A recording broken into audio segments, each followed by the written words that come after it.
relatively briefly about the outcome of the meeting and there will be no questions. I am representative. Thank you. Well, tonight we have had again the high-level dialogue meeting.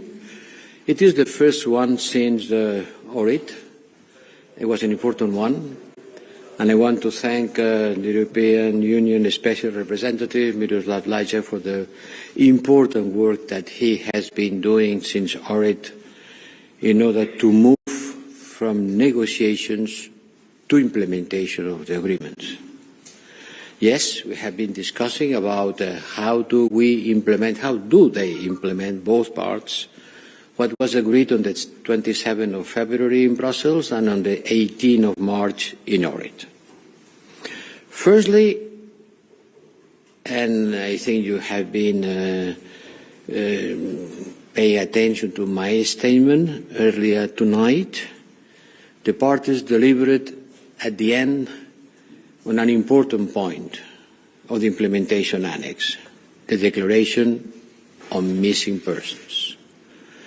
Finding and identifying the remains of about 1,021 persons still missing because of the conflict, and giving their families the possibility to find closure has always been a priority in the dialogue, and it was not easy to look for an agreement. Finally, we did it. They did it.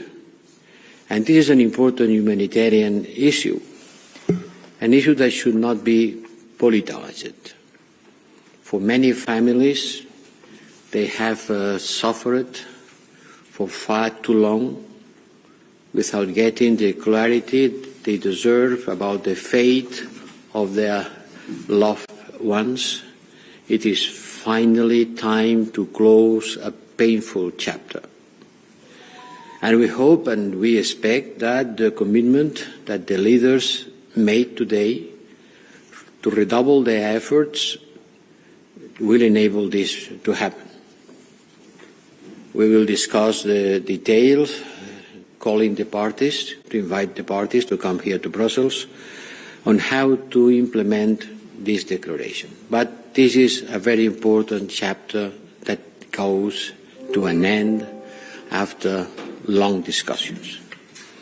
Secondly, I think it's also important, the parties took an important and symbolic step towards the establishment of the association and community of the Serbs majority municipalities. It was agreed 10 years ago.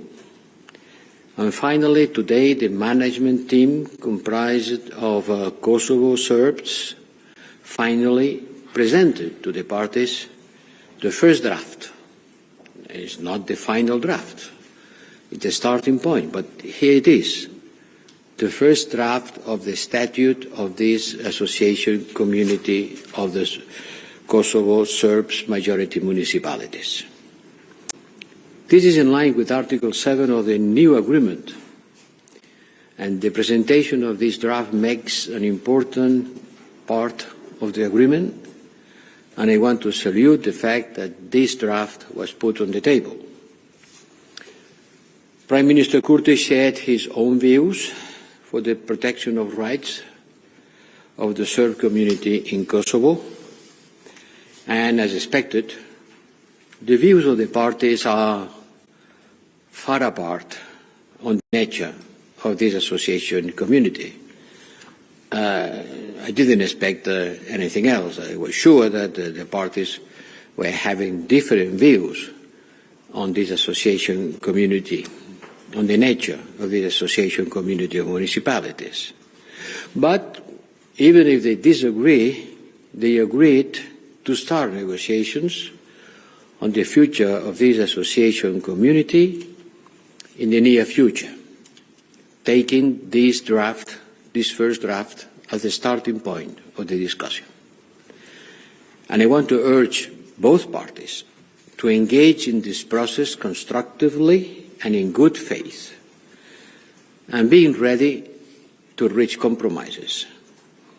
The process should be guided by the past dialogue agreements and will be inspired in existing European good practices and models. And we have a lot in Europe. We have a lot of cases of association, municipalities with different natures. In every country you can find a model, and this will be taken into consideration during the negotiations. We will facilitate the process in order to reach a final agreement, starting from the draft presented today. And finally, a last point, which is less positive. We discussed the current issues. We discussed about the situation in the ground. I express once again our grave concern about the situation in the North Kosovo following the recent by-elections, with a very low turnout. And it's clear, taking into account this very low turnout, that these elections do not offer a long-term political solution. And by the contrary, they have the potential to lead to escalation and to undermine the implementation of the agreement, of the Ohrid agreement. And this is not what we want to happen. I hope nobody wants it to happen. But there is a big risk. And therefore, I have urged both parties to find a solution that enables Kosovo Serbs to swiftly return to the institutions they left in November last year. Not only me who is strongly concerned. Both leaders also recognize the gravity of the situation on the ground, and it's clear that concrete actions for both sides are needed to avoid any risk of escalation. But regrettably, the leaders were unable to reach any agreement today.